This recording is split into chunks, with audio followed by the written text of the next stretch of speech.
know something interesting is sure to happen.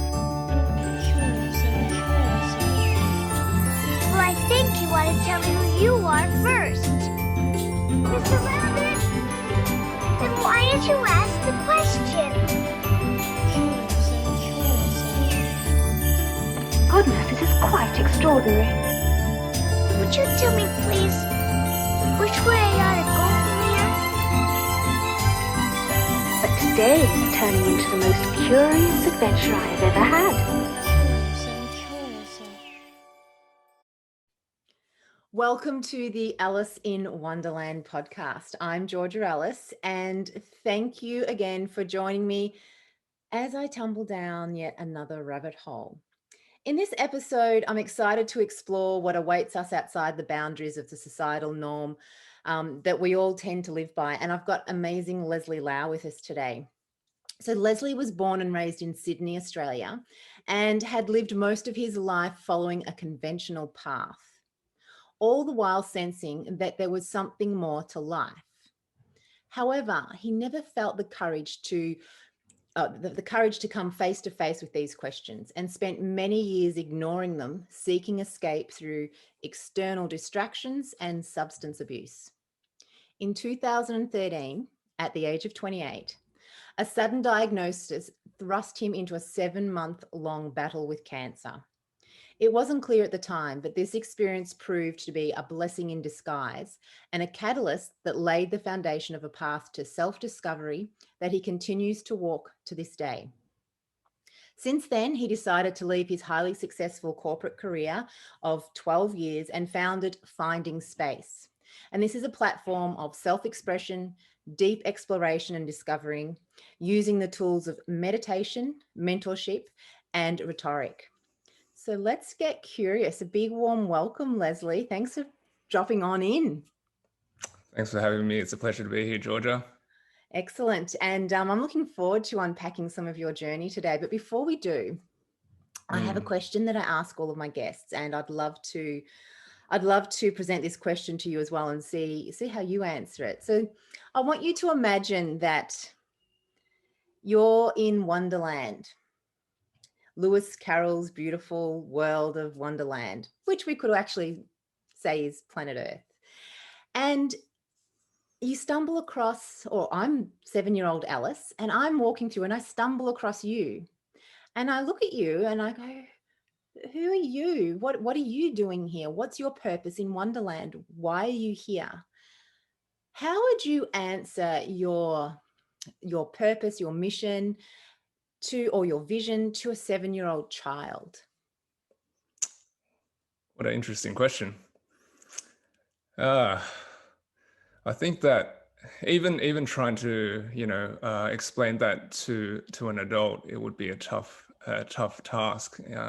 And I often get I guess caught up with this this type of questioning when people, I guess, who used to know me from past lifetimes of, say, corporate or even before that, ask me what it is that fuels me or what my purpose is, and realistically, I would just say the same thing as you are doing, young Alice. I don't quite know, but let's take each other's hands and just continue on the path to find out. This really is the crux of, I guess, what I feel my journey is, and it has culminated into to this point. As you said, it's started in 2013, and it just seems like it has really, really snowballed, especially in the last couple of years. And the paradoxical thing, I suppose, is that it's become less and less clear, but more and more sure in my heart that it is a mystery. So I guess that's what I would say. Yeah, beautiful. And I love what you're saying there. And I think, the part where you said, let me hold your hand and let's just, go through this together, which ties really nicely into part of what I read from your bio around the work you do is rooted in deep exploration. So what are some of the things that you've explored in that? Now, what are we, 2021? So it's about 8 years now. So in in that 8-year journey, what have been some of the deep explorations that you've been on? I guess it all starts with on the physical plane for all of us, whenever we have some sort of awakening or catalytic moment in life, or something that urges us to, explore further, it starts in the physical plane. And mine was very easy for me to focus on that to start off with, because I was recovering from a very intense and invasive cancer treatment process that really, tore my body down. And it really started from there. Like, firstly, on a mental side, it really made me question everything about what I knew was my life at that point in time.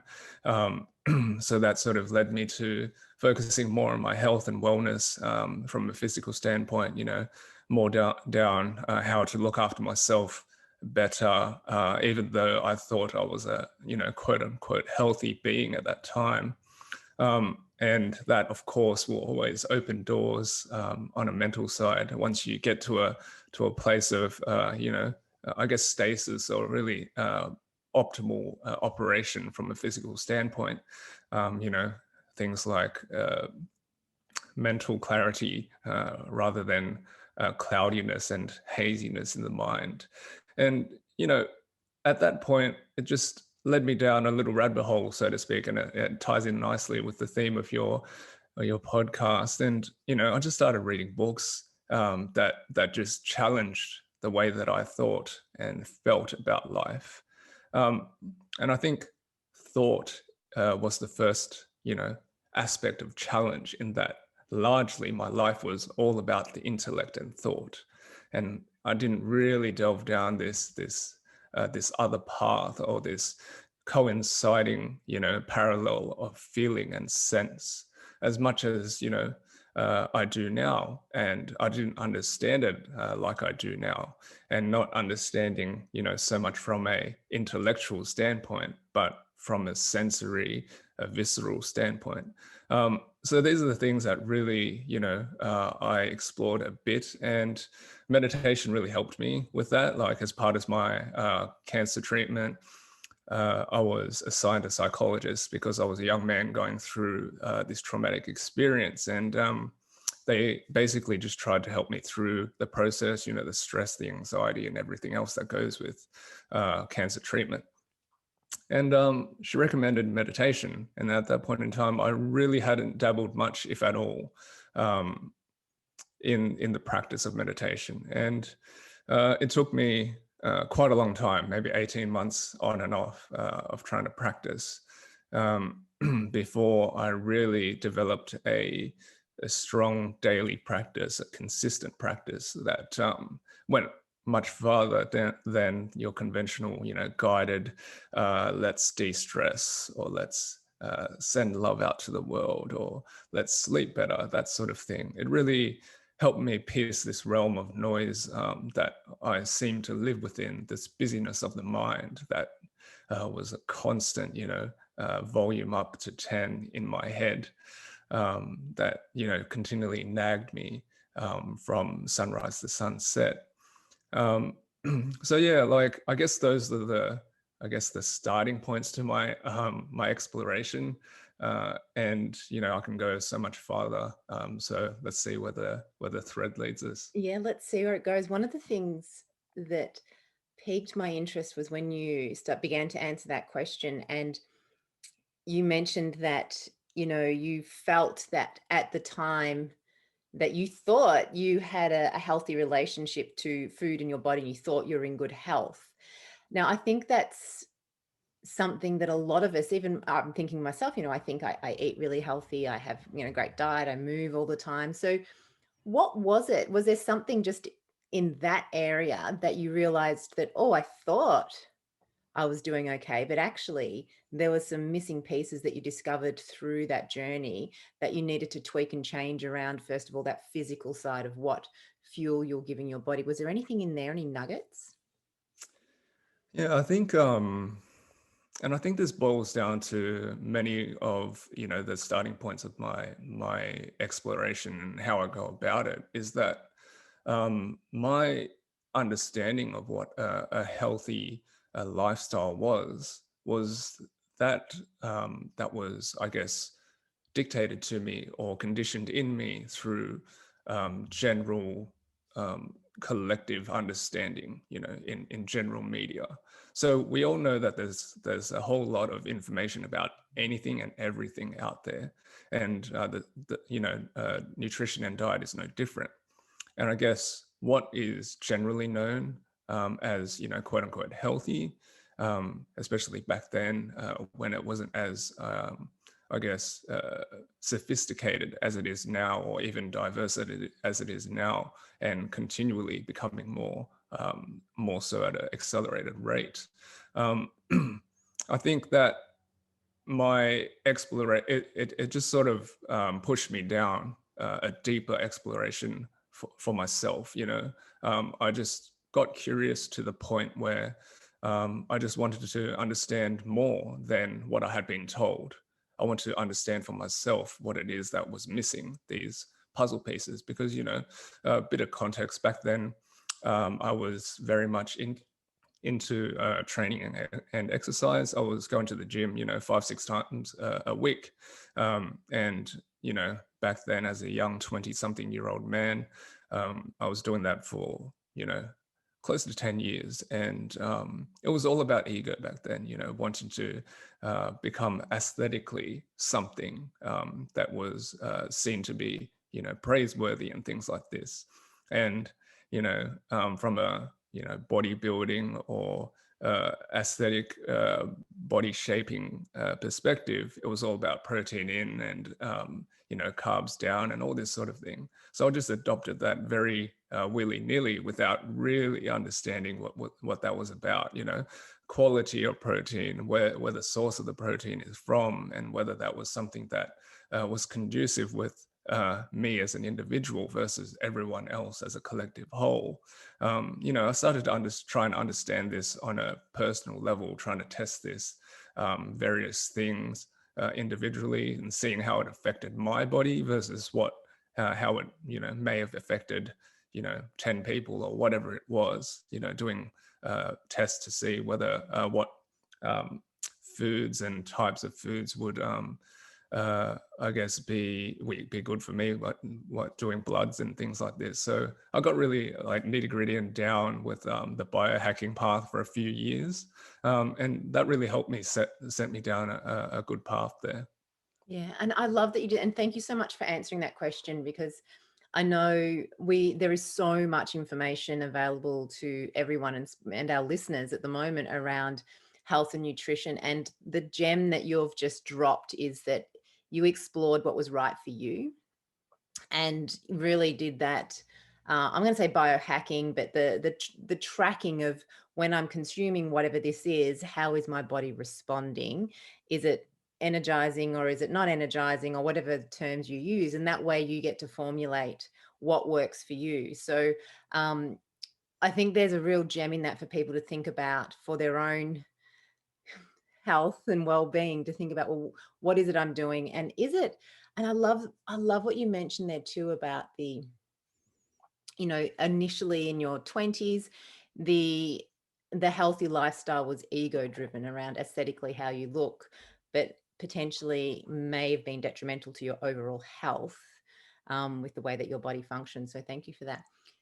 One thing that you were talking about earlier was your discovery of your own personal discovery of meditation, and how it took you 18 months to find your own cadence and your own rhythm. And you mentioned that during that process, you were able to, or now you find that chatter that was pretty much 24/7, you're able to dial that down. That's my words, not yours. Can you give us some examples of what was that 24/7 chatter like? What were some of the things or the narratives that were going on in your mind during that time that you were able to subdue, redirect, or turn down? Yeah, totally. I mean, it's funny. Like yesterday, I had an experience that really prompted a thought about this. So I guess I'll answer your question directly, and I sort of relate it back to how I can sort of deal with it now. Back then I was a very anxious person. I was always anxious, and it was largely to do with time, and I think this is something that was conditioned into me through Western way of living.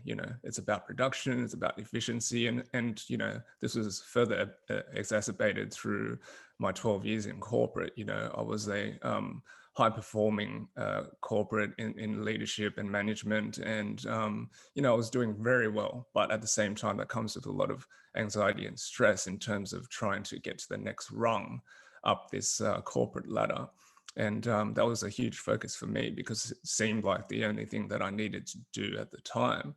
And I guess outside of that, you have to sort of think about juggling everything else in life in terms of, your family life, your social life, and essentially your relationship with yourself as well, your how you feel in every day. And I guess behind closed doors, I wasn't doing very well at all, and I sort of knew it. And I think you touched on this a little bit in my bio. There was always a sense of something that was amiss, and the great example that I always like to use is, it's a quote from the movie The Matrix, when Morpheus says that you feel like there's a splinter in your mind, and you just can't, get to it. There's something that feels like it's amiss, but you just can't put your finger on it. And I always had that as long as I could remember. And like you said, I just didn't have the courage to really answer those questions because I simply knew that behind that sort of mystery door, there was some really frank discussions that I needed to have with myself that I was frankly afraid to do. There was a sense of losing this identity that was clinging onto this ego identity. So yeah, those are the types of, I guess, noises, and I feel like they're pretty standard in today's modern society. I can get to specifics, but I think that generally speaking, those are the types of things that people will sort of have in the back of their minds and worry about on a day-to-day. Whether it's your relationship with your loved ones, your friends, your family, your significant other, your relationship with your work, or your relationship with yourself. So those are the sorts of things. And the example that I was going to give you from yesterday, so off the back of my cancer, I still go and do annual MRIs. And I had one yesterday morning, actually. And if anyone doesn't know what an MRI is like, they sort of describe it as like construction noises for about 45 minutes. So it was like a jackhammer next to my head for 45 minutes. That's how loud the machine is. But every opportunity I have to be still, and you really need to be still as they're doing the scans, I take it as an opportunity to meditate. And I just watched this whole process of 45 minutes as the jackhammer sounds were like sounding off beside my ears. And I still felt the deep space that I create every time I meditate. So it was really a nice affirmation for myself to find where I have come and where I've come from, I suppose. I think that's lovely to have that skill set, because I think about the times in our life where there is a lot of external noise. So for you, the MRI is, right there in your ear, your face, your head. But also there's external noise, and it could be a neighbor yelling. It could be whatever it is, someone working late at night or whatever. And we can give our power away to the noise, the external noise. And your example is showing us that through the practice and the dedication to meditation, that external influence, trigger, whatever you want to call it, you're not allowing it to penetrate and change the way that you are being in that moment, the way that you're sensing that moment. And that in itself is just a gift. And I can, just from personal experience as well, I know that many years ago, if there was an external noise, I'd let it annoy me. But now it's completely different. Now I don't have a daily meditation practice anymore, because I find that I somehow feel that my life is a meditation. Really weird to say that, but that's how I'm feeling now after doing meditation for quite some time, that I'm in that space and using the opportunities to not allow the external forces and noises to impact me unless I choose Mm. to. So your meditation practice, you're still doing this on is it a daily practice and so forth? So so talk us a little bit through how it works for you, because you mentioned earlier that your meditation is not a guided meditation. You now have got yourself to a point where it is, I don't even know the words. I'm going to say a pure form of meditation, but that's probably just something I Mm. just made up. So could you just walk us through a little bit around what that entails for you? Yeah, I mean, it's very simple. I mean, I sit down on my cushion and I close my eyes, and I may choose to put music on that, sort of induces a meditative state for me. For me, it's usually the beautiful sounds of a shakuhachi, which is a bamboo flute that originates from Japan. Or erhu, which is a two-stringed violin, which originates from Eastern backgrounds, Chinese and things like this.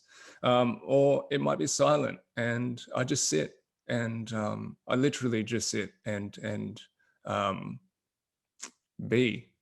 That's my meditative practice on a Mm. daily basis. I give myself the opportunity to do this, and when you said that your life is a meditation, like I completely agree. Like I don't need to necessarily be sitting down. And I think this is I guess the misconception about what meditation is. As part of my program that I teach, I lead people to this point where you don't need to essentially sit down, close your eyes, and be in a lotus position to meditate necessarily, right? This is perhaps a really nice way for you to dive deeper. But you can meditate in any single moment in your life, any waking moment. If there's a moment in front of you, you can meditate. So outside of, I guess, that, I do just sit and sort of just be and see what needs to come through. Mm. Um, and really, it's not something to be taken as wafty or woo-woo. Like I'm speaking as as a matter of fact as I can about the experience of meditation for myself. I simply sit.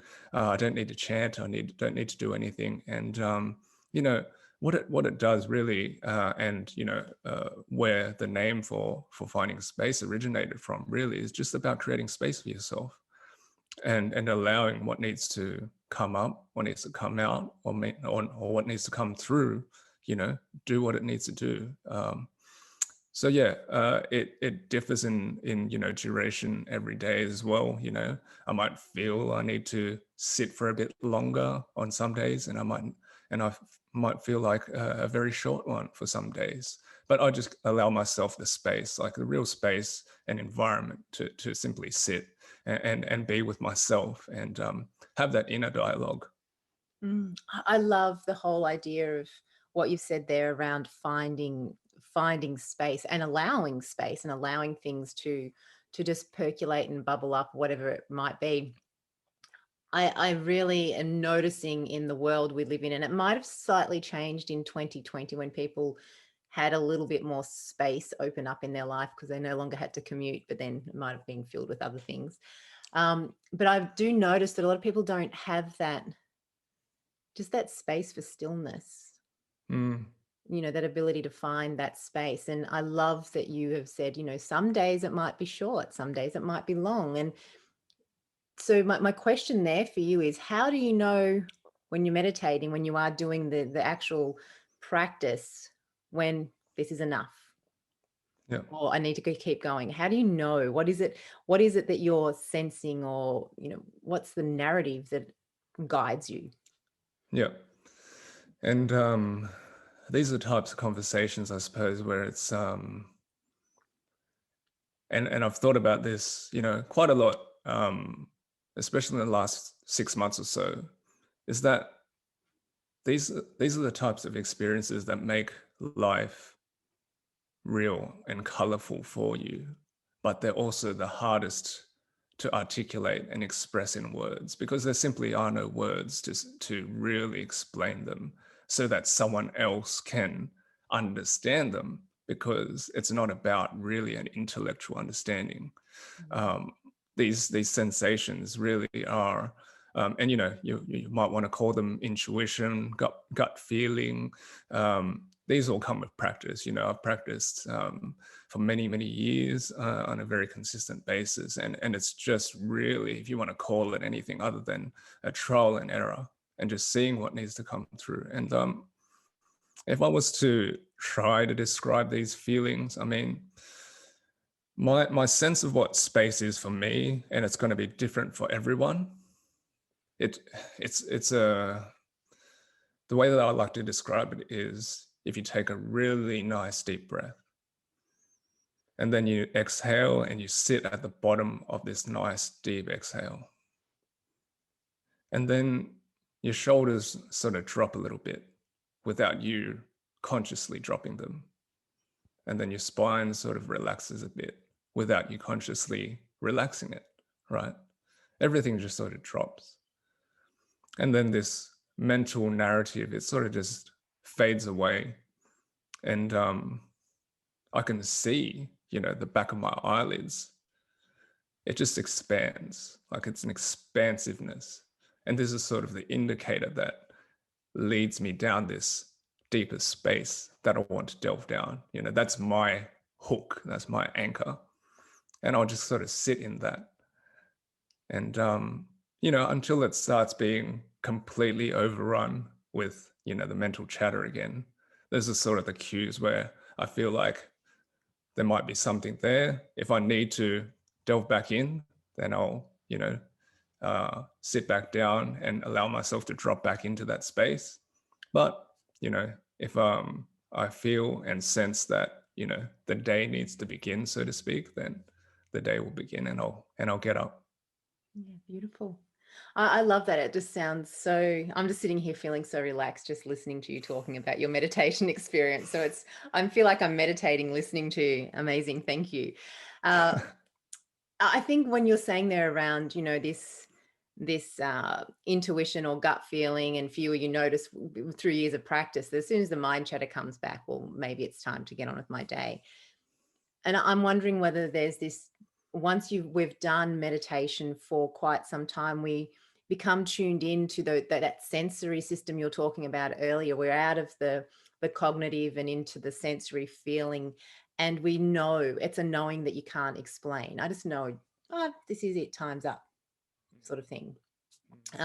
Is that sort of where it would be because of the practice that you've had, and you're on the path of mastery of finding that space, that now you know your body's language? Yeah, I think so. I mean, I think that's a start. I think that's a really good start. And my sense of it is that meditation really is to give us that platform to begin our exploration to whichever direction we want to go, or whatever needs to, arise from this state of spaciousness. Like I was mentioning in one of my earlier modules of the program, is really about dropping out of your head and into your body. And like I said, it's an early module. It's not it's not the end goal, so to speak. So for me, like I said, the foundation of meditation really is about having the ability to drop out of our heads and then drop into our bodies, drop out of knowing and intellection and drop into sensation and feeling. And the rest is really an individually, innately guided experience for yourself. Yeah, beautiful. So I love that you have programs that you can help people and guide them through to discover their own meditation practice. one of the things that I hear a lot of is these are the people that feel that they can't meditate. And, some people, it's just potentially not right for them. They might even be meditating without knowing they're doing some other practice. One of the things that tends to happen a lot is when we shift from that cognitive intellectual part of us and into the body I've found early on puts up a bit of a fight, and we start to notice every little niggle in our body. We start to notice and we start to move, and we start to feel uncomfortable because, what, you're getting me to sit on this cushion for so long, it's uncomfortable. So now the body starts to speak through pain and sensation. So when you're teaching people through meditation, is that something that comes up and something that you can help people understand what's going on there? Totally. And for me, the way that I guide people, it starts off really, I guess, really basic in that it starts off with short durations so that hopefully we don't need to tackle those at the very start, because those are the difficult things for us to further manage and delve down. But towards the end of the program, for instance, I teach the exploration of pain and niggling sensations in the body that will inevitably arise, as you mentioned, if you're sitting for longer than, say, 15 minutes or so. Up, like some of my modules, you'll end up doing an hour of sitting. And I've experienced sits for around 3 hours, and I can tell you a lot of the challenge is really just trying not to shift and address some sort of lower back ache or some hip problem or whatever it is that you will inevitably feel if you're just sitting stationary for that amount of time. For me, it becomes another point of focus when you're meditating.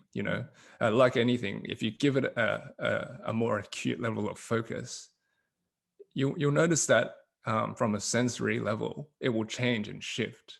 So if you imagine sitting for some time and even in a chair whilst you're working or whatever it is, you might have start getting a sore back, lower back. That's usually quite a common one.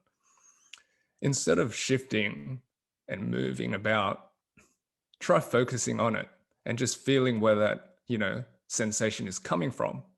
Where does it arise? And just stay with it.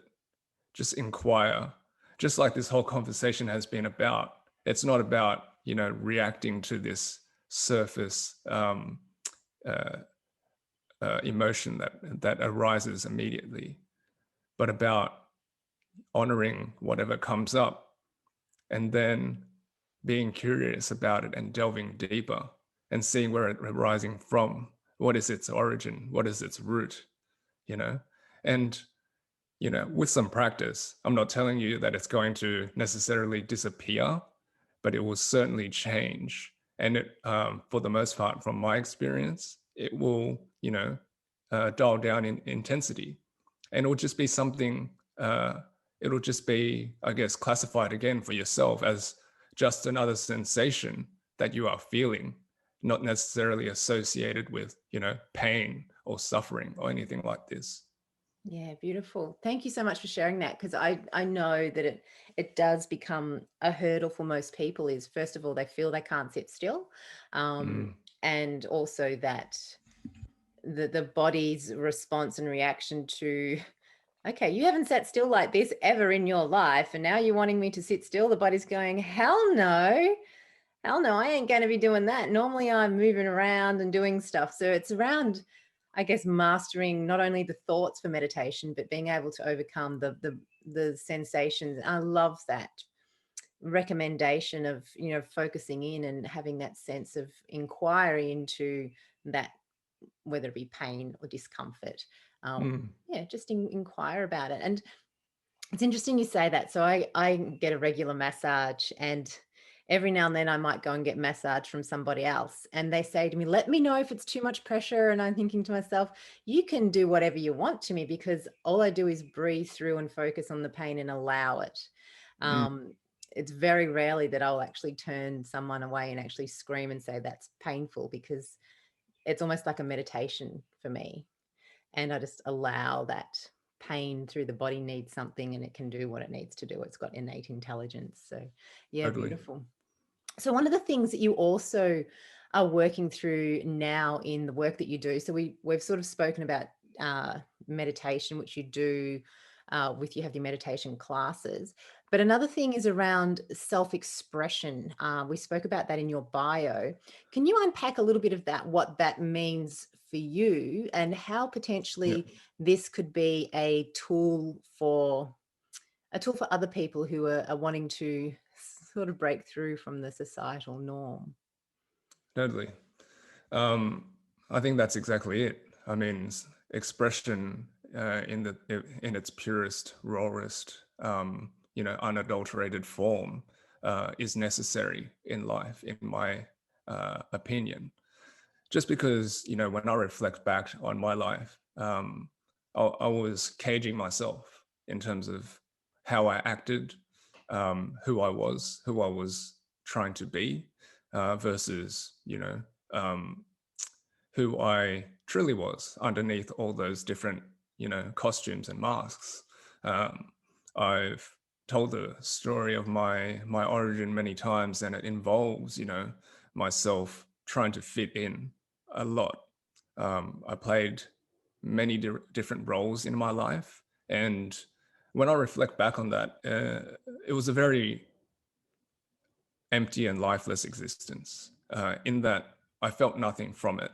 Uh, Only those, immediate gratifications, those hits of, elation, um, from being recognized in one way, shape, or form. It was like a drug, and there was a similar, I guess, experience or feeling that I got when I was exploring drugs and alcohol and things like this back in the day. Um, so I think that I I speak about self-expression a lot just because it was something that was really difficult for me back in the day. I think that being someone who grew up in Australia, in a largely Caucasian-based city, and I went to school as the only Chinese kid. Um, it was very tough for me. I felt left out, and I think that was possibly partly self-induced, and also the pressure from the outside world, of course. Um, but in any case, I did feel this, and I made myself feel this. Um, and it was a terrible time, and it really just culminated and snowballed into that, I guess, um, that diagnosis of cancer in 2013 that really shook me open and said, you really need to, start feeling and expressing yourself and not be afraid to do so. Um, so I guess the way I help people with this is, it's through lived experience. This is what I've experienced for most of my life. And I've only really been trying to crack myself out of this shell for the last 8 or so years. And on the other side of this, this precipice, this fear of being seen a certain way, is just the most indescribable beauty and wonder in life. People ask me whether I guess, am happy that 2020 was over. And I said it was literally the best year of my life. And like, granted, every year that has passed is going to be the best year of my life. And I will definitely, I feel that, in my soul. But it was truly a beautiful year for me because, it really allowed me to crack myself open in different ways that I've never been able to do. And, do I still feel anxiety and stress and fear to some degree when I'm behind a camera. Sure, do I still fear people interpreting my message and my words in different ways? Yeah, sure. But at the same time, it is who I am. And I am, deeply at peace and contented with this and the way that I operate and move through life. And isn't that what everyone at the end of the day is looking for? A sense of simply a fulfillment with their interaction and experience with each moment that passes, a contentment with each moment that passes. That brings us the happiness that we're looking for. It's not about the things that you have materially and all that sort of thing. I can say that because I've been through that. It's not about those feelings that the drugs gave me, those highs and those lows. It's just about being content with each moment that passes. This moment, this moment, this moment. I'm content. I'm at peace. Whatever it is, whether it's a perceived to be a positive experience or a negative experience, I'm deeply in peace with my life. And like I said, I think everyone is sort of looking for that deep down in their hearts. Yeah, and that was just so beautiful to hear the expression there of, we are looking for that contentment, no matter what the world throws at us, we have this ability to be at peace with it. And there's unfortunately a lot of people who aren't. And it ties back to, this conventional way of living. So you and I both spent time working in a corporate organization, probably different reasons. Actually, we were both in banking and finance, just different organizations. But there is a lot of, and this is by no means detrimental to the organizations whatsoever, but there is a lot of those expectations around climbing the ladder, putting in long hours, all these results-driven external measuring sticks that take away that being at peace and that contentment.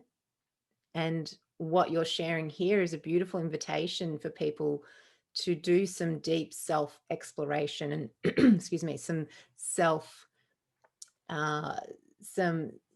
self-expression around who is it that I am and who is it that I want to be.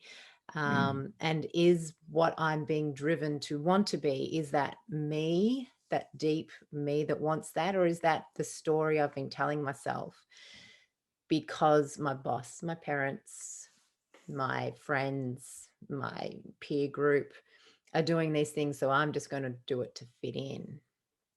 Yep. Yeah. So, and I think it's a beautiful invitation for people to do that. So if somebody is looking for a way to explore these things further, they're noticing through this conversation that they have been caught up in the external conventional way of living, and they want to explore deeper what it means for themselves to be present here on this beautiful planet. What are some things that you believe that they could do to help explore that? Yeah. I think that the answer to this question may be, it could be elicited by many different questions, and I think that there's simply a level of trust and faith and honor in oneself that one must uphold. And what I mean by this is that, a really good example that I use quite often is there's certain things that make us feel, quote unquote, good. If you take an example of, if you're listening to your favorite song, with some really high quality speakers or headphones, and you're just deep in the song and just listening, and it'll hit you in a different way, it'll move through your body different than simply, eliciting your sense of hearing, right? It'll make you shiver. It'll move through your body and your bones. Like, these are the sorts of things that a little bit of an indicator as to who you might be underneath all the layers. in my mind, right? And many activities and many different things of the world will elicit these emotions within you, these bodily emotions. You know, you might read a book and you get that aha in a certain line. You might watch a movie and a certain scene and get that sort of feeling. You might be doing some sort of activity, some sort of sport, you know, you might be with someone. And I just urge people to honor and respect those feelings, you know, by being curious about them. Mm. And I'm not saying that every one of them is going to be a profound, earth-shattering, you know, paradigm shifting moment for you. But if you learn to listen to those things on a more, you know, consistent basis, more and more, you know, you'll notice more and more of them. And then if you follow the right one, it's like pulling on a thread. The right one will come, you know, and you'll keep pulling and pulling and pulling it down this road. And then, you know, the old world that you know will unravel before your eyes, and you'll find the beauty of what your life means to you, you know. Yeah. Yeah, beautiful. And I was just listening to you and imagining all of these little breadcrumbs that life is providing us, these little stepping stones that if we pay attention, and back to if we allow the space to notice that visceral feeling within us, they're signposts on self-expression. They're signposts for what could be part of the thing that's going to bring you that peace and contentment. And that description of pulling a thread, sometimes when you've got a thread that's just hanging in, you pull and it's really hard and it doesn't want to come. Well, maybe that's not the right thread to be pulling, right? But That's it. if you find a thread and it seems to just loosen up and give itself to you freely, that's probably a sign that you're on the right path for you. And somebody else may come along and pull that same thread and find it really difficult. It's not their path. So I think that's a really beautiful metaphor for people to think about when they're experimenting with life, when they're noticing and doing different things. How is that making me feel? When I'm listening to my favorite song, that feeling that I have, is this experience, is this thing, this person, this book, is there a signpost in here for me that's going to point me in the direction of where I need to go? So really beautiful. Thank you so much for sharing that. No worries. And I think that what you said about experimenting is really key here, right? And it's really important. I mean, as part of this whole exploration of oneself, it is an experiment of lived experience, right? You can't get the answers from anyone else external to oneself, and that's the key here in my mind. You can get little clues and indicators from the speech and words and actions of other people, for sure, but that's more about listening for oneself as to why those words rung true for you or the actions rung true for you. It always is something that will arise from within.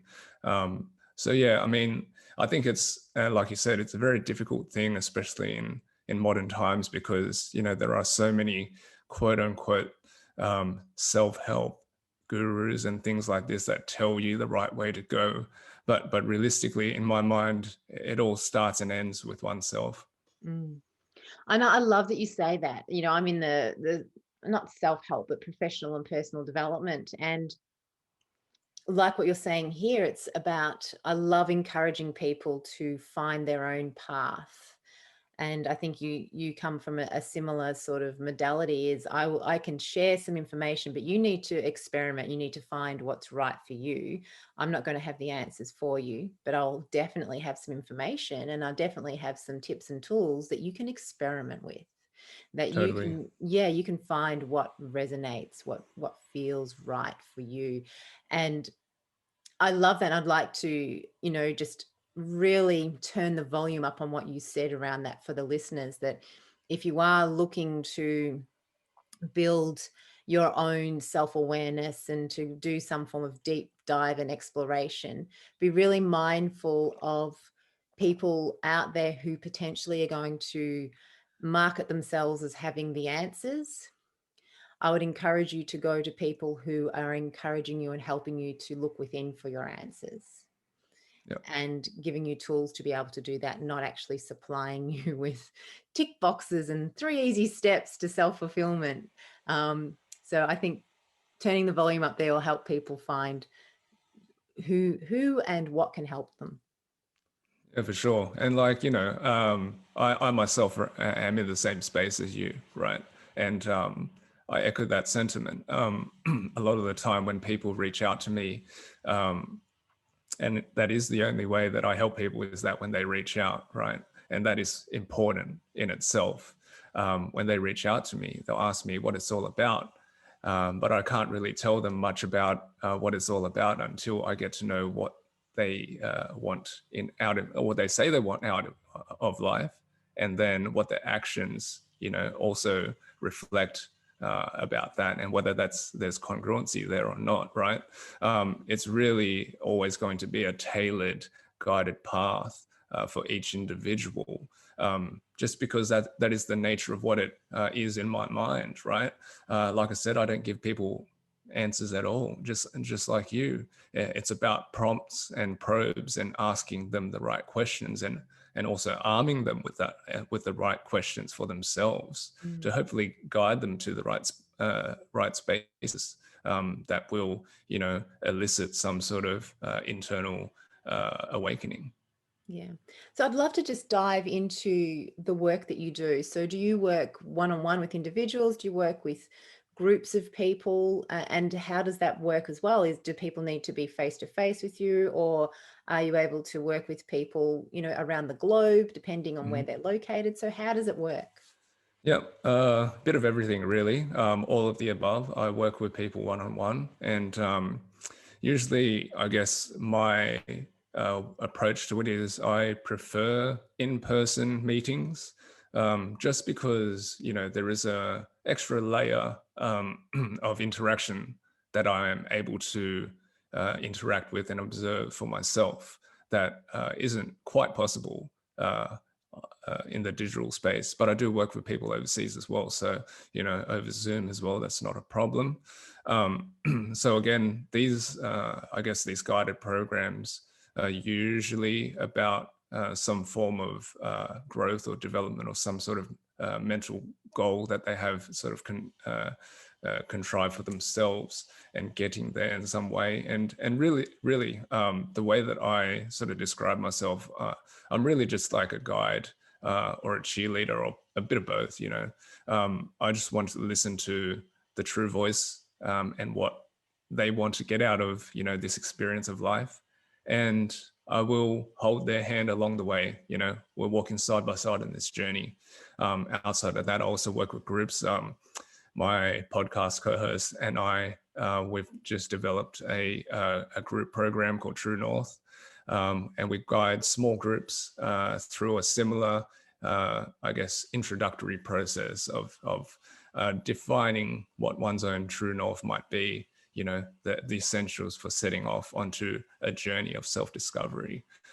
So I work, I guess, in both those spaces. Yeah, beautiful. So if one of our listeners are thinking, oh, I'm really resonating with Leslie today, and I would love to either learn a little bit more about what he does, or potentially have him be my guide on the side, or I really have no idea what my true north is, how's the best way for them to reach out and get a hold of you? Yeah, you can find me on my website, findingspace.co. Anyone that I work with will always go through an application process. So, and this is no different for True North as well. We have the same, I guess,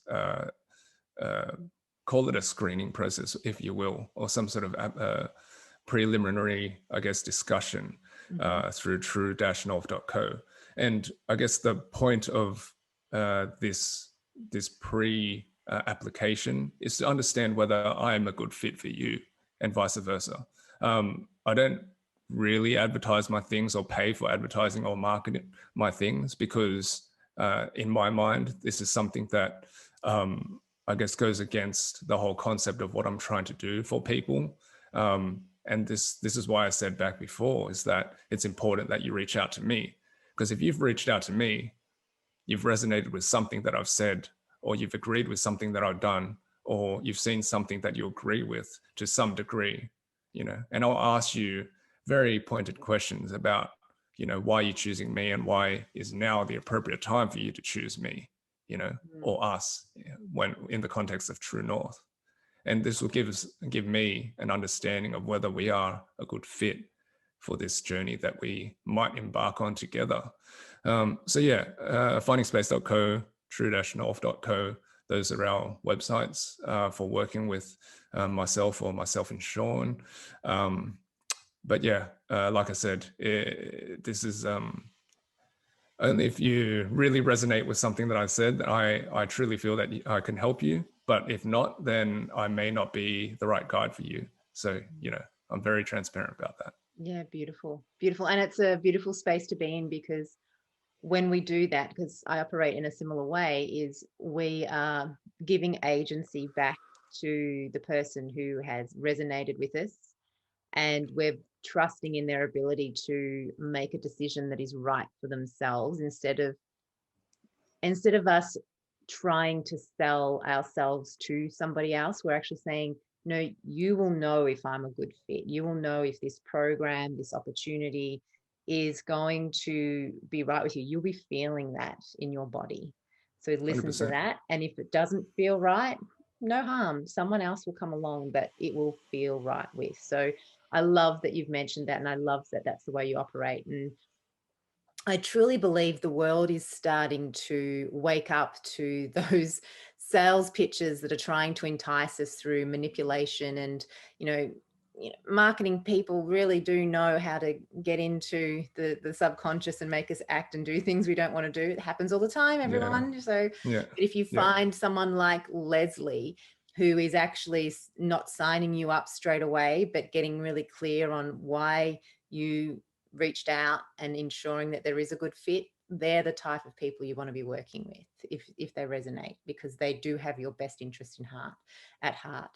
So thank you so much, Leslie. This has been amazing, and there's so many words of wisdom and gems that you've dropped for us here today. As we close out our discussion here, is there anything that's bubbling up for you right now that potentially you feel you'd like to share with the audience? I may not have asked you a question, but you're sitting here and you're going, well, you know what? I've actually got this little thing, this little nugget that's been bubbling along, and I'd like to say it. Is there any final words of wisdom or anything you'd like to express or share with our listeners? I think that just following on from our what we were just discussing just before you asked this question, it's something that really rings true for me in my life and my approach to life and my approach to how I operate, through all the platforms that I have, whether it's True North or Finding Space, is that, it's a old Eastern philosophy, and it's a line by Lao Tzu, one of my favorite philosophers. And he just says that, when the student is ready, the teacher will appear. And if I appear for you as the teacher, then great. If I don't, then no harm done, as you said. But it's really important that the student is ready, And a thing that I like to say is that help is not an offer, it's a request.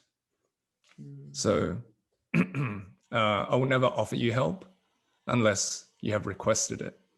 And I think that is really important for oneself to reflect upon as well when thinking about, this quote unquote desire to be better. Everyone wants to be better, but are you ready to be better? That's a question that people might want to ponder. Yeah, beautiful. And I think that's a beautiful way to finish off today's discussion with you. I do want to mention one final thing, though. Leslie has a podcast as well, which we haven't spoken about. He has a podcast called Hustle and Flow. So if you're wanting to dive in a little bit more with to see what Leslie's about and what they do, and maybe find out from some of their guests, they have some great guests on there. So definitely follow across on the Hustle and Flow as well. And I'm sure that if you put in Finding Space on all social media, you'll also find Leslie there too. So I do encourage you to follow him. Thank you so much, Leslie. It's been amazing. And as always, it's such a delight chatting with you and drawing out your nuggets of wisdom. Thank you so much. Thank you. Thanks for the invite. And likewise, it's always a pleasure to speak with you, Georgia.